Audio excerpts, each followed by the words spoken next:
1952 সালে east Bengal board of film sensors প্রতিষ্ঠার মাধ্যমে চলচ্চিত্র সেন্সর বোর্ডের আনুষ্ঠানিক কর্মকাণ্ডের সূচনা হয়। স্বাধীনতার পর 1972 সালে বাংলাদেশ চলচ্চিত্র সেন্সর বোর্ড নামটি দেয়া হয়। ভারত, যুক্তরাষ্ট্র, অস্ট্রেলিয়া, নিউজিল্যান্ড সহ বিশ্বের বহু দেশে সার্টিফিকেশন প্রথাই চালু রয়েছে। তবে বাংলাদেশে 5 দশকের বেশি সময় ধরে সেন্সর প্রথা গেড়েছিল। 20 সেপ্টেম্বর দেশের ইতিহাসে প্রথমবারের মতো সার্টিফিকেশন বোর্ড গঠন করেছে সরকার।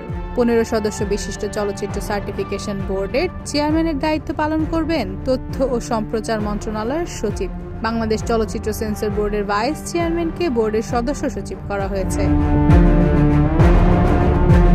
চলচ্চিত্র কর্মীদের দীর্ঘদিনের আন্দোলনের মুখে বাংলাদেশ চলচ্চিত্র সার্টিফিকেশন আইন 2023 পাশ করে বিগত সরকার।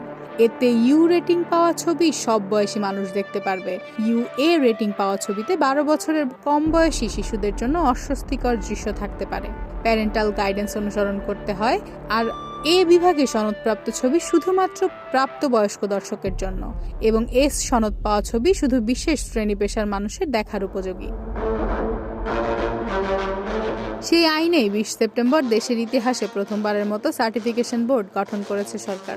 তবে চলচ্চিত্র বিশ্লেষকরা বলছেন the censorship of films act 1963 এর বেশিরভাগ ধারাই সার্টিফিকেশন আইনে রেখে দেওয়া হয়েছে। কোনো কোনো ক্ষেত্রে তা আরও করা হয়েছে। ফলে সার্টিফিকেশন বোর্ড গঠিত হয়েছে কেবলমাত্র নামে। এর আইন সংশোধন করা না হলে সেন্সরের খড়গ থেকে ঢাকা চলচ্চিত্রের মুক্তি আর মিলবে না। আগে স্বল্পদৈর্ঘ্য চলচ্চিত্র বা প্রামাণ্যচিত্র নিয়ে সেন্সর বোর্ড খুব একটা মাথা ঘামাতো না। এই আইনের আওতায় সেগুলো সরকারি অনুমোদনের আওতায় নিয়ে আসা হয়েছে।